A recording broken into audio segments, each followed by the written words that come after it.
Daniel 6. The plot against Daniel.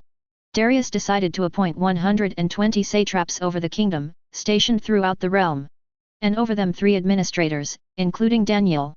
These satraps would be accountable to them so that the king would not be defrauded.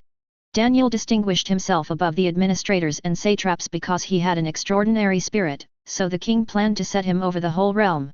The administrators and satraps, therefore, kept trying to find a charge against Daniel regarding the kingdom. But they could find no charge or corruption, for he was trustworthy, and no negligence or corruption was found in him. Then these men said, "We will never find any charge against this Daniel unless we find something against him concerning the law of his God." So the administrators and satraps went together to the king and said to him, "May King Darius live forever. All the administrators of the kingdom, the prefects, satraps, advisors, and governors have agreed that the king should establish an ordinance and enforce an edict that for 30 days, anyone who petitions any god or man except you, the king, will be thrown into the lion's den. Therefore, your majesty, establish the edict and sign the document so that, as a law of the Medes and Persians, it is irrevocable and cannot be changed." So King Darius signed the document. Daniel in the lion's den. When Daniel learned that the document had been signed, he went into his house. The windows in its upper room opened toward Jerusalem, and 3 times a day he got down on his knees, prayed, and gave thanks to his God, just as he had done before. Then these men went as a group and found Daniel petitioning and imploring his God.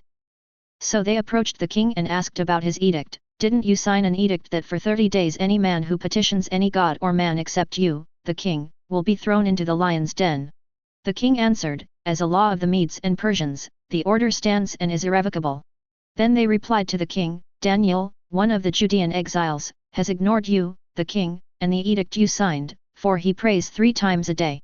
As soon as the king heard this, he was very displeased. He set his mind on rescuing Daniel and made every effort until sundown to deliver him. Then these men went to the king and said to him, "You as king know it is a law of the Medes and Persians that no edict or ordinance the king establishes can be changed." So the king gave the order, and they brought Daniel and threw him into the lion's den. The king said to Daniel, "May your God, whom you serve continually, rescue you." A stone was brought and placed over the mouth of the den. The king sealed it with his own signet ring and with the signet rings of his nobles, so that nothing in regard to Daniel could be changed. Then the king went to his palace and spent the night fasting. No diversions were brought to him, and he could not sleep. Daniel released. At the first light of dawn the king got up and hurried to the lion's den. When he reached the den, he cried out in anguish to Daniel. "Daniel, servant of the living God," the king said, "has your God whom you serve continually been able to rescue you from the lions?" Then Daniel spoke with the king, "May the king live forever. My God sent his angel and shut the lions' mouths. They haven't hurt me, for I was found innocent before him. Also, I have not committed a crime against you my king."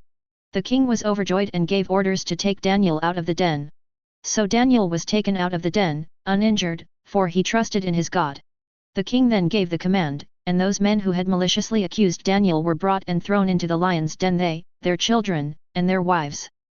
They had not reached the bottom of the den before the lions overpowered them and crushed all their bones. Darius honors God. Then King Darius wrote to those of every people, nation, and language who live in all the earth, "May your prosperity abound. I issue a decree that in all my royal dominion, people must tremble and fear before the God of Daniel, for he is the living God, and he endures forever, his kingdom will never be destroyed, and his dominion has no end. He rescues and delivers, he performs signs and wonders in the heavens and on the earth, for he has rescued Daniel from the power of the lions." So Daniel prospered during the reign of Darius and the reign of Cyrus the Persian.